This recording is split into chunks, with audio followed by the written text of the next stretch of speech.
Let me ask you a question, right?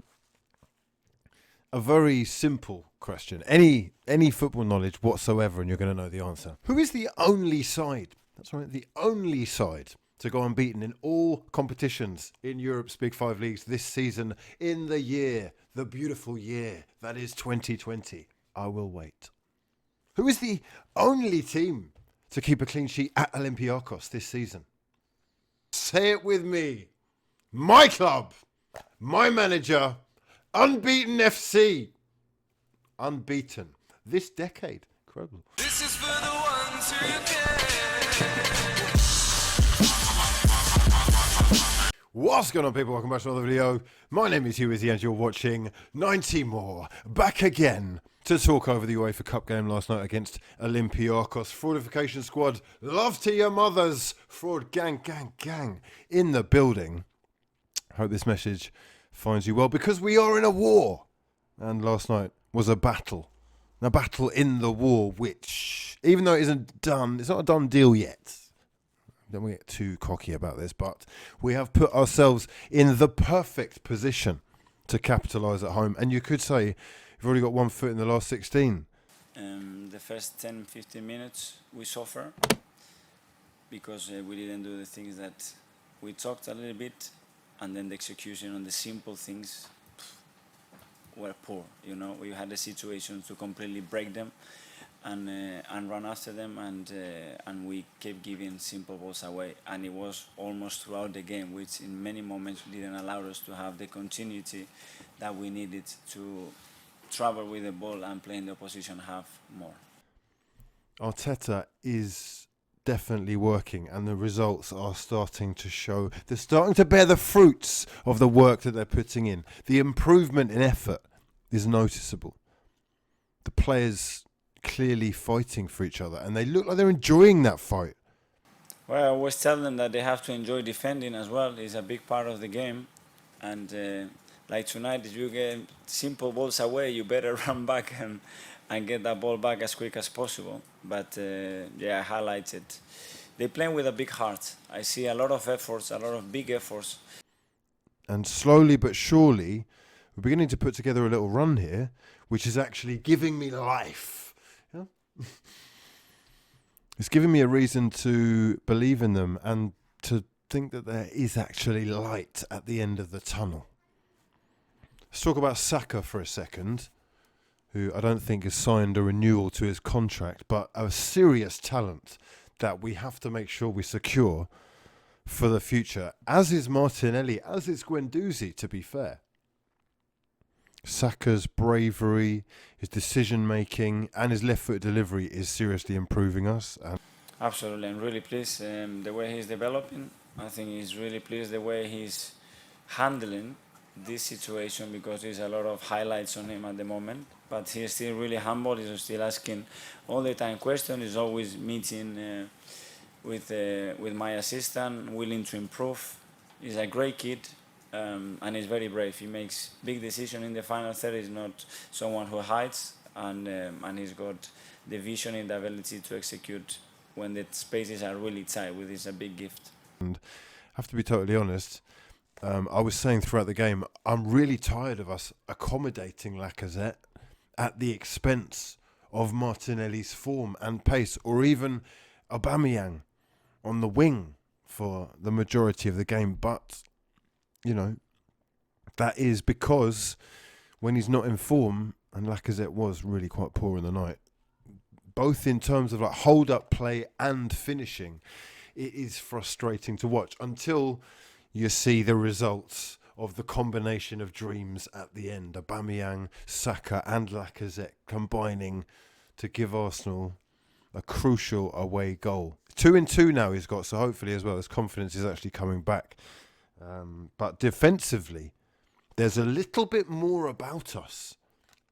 We look like we're actually ready to shed blood. We're ready to shed blood and tears, yeah, for the club and for the badge. And that is half of it, isn't it? That is half of it. Mustafi and David Luiz actually out here getting clean sheets. 3 clean sheets in a row. I mean, this is unheard of. I cannot remember the last time Arsenal got 3 clean sheets in a row.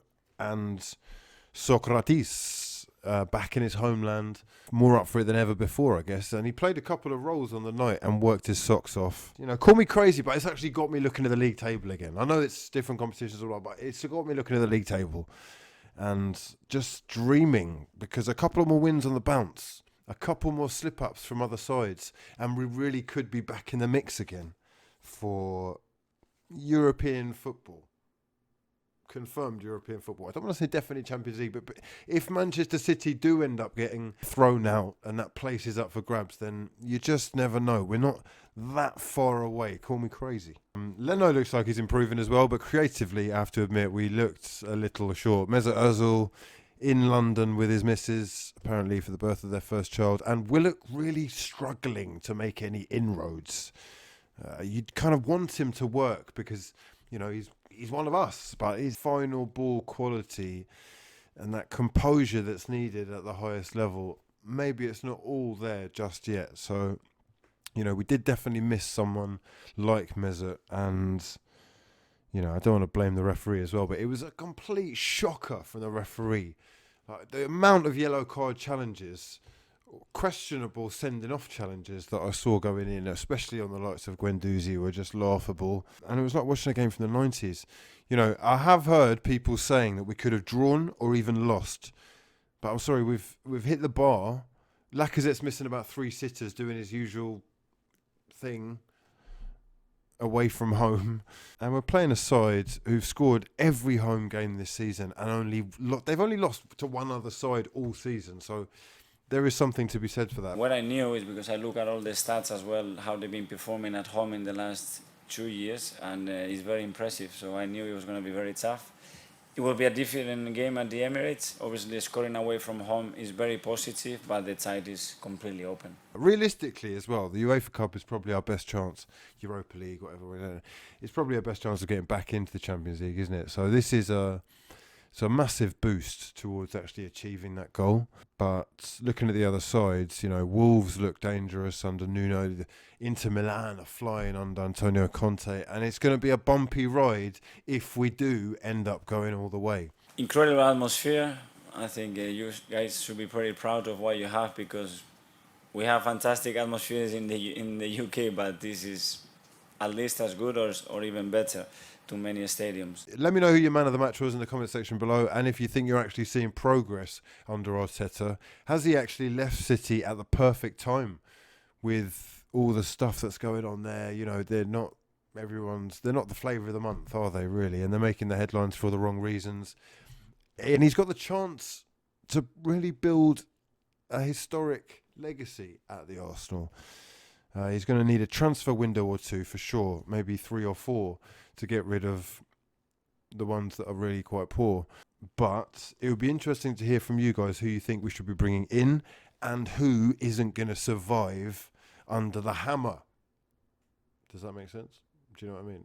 Who's going to get cut? Who's going to get the chop, the snip? Yeah? Who's going to get circumcised? I'm doing some other videos, so if you do get the chance, please check those out.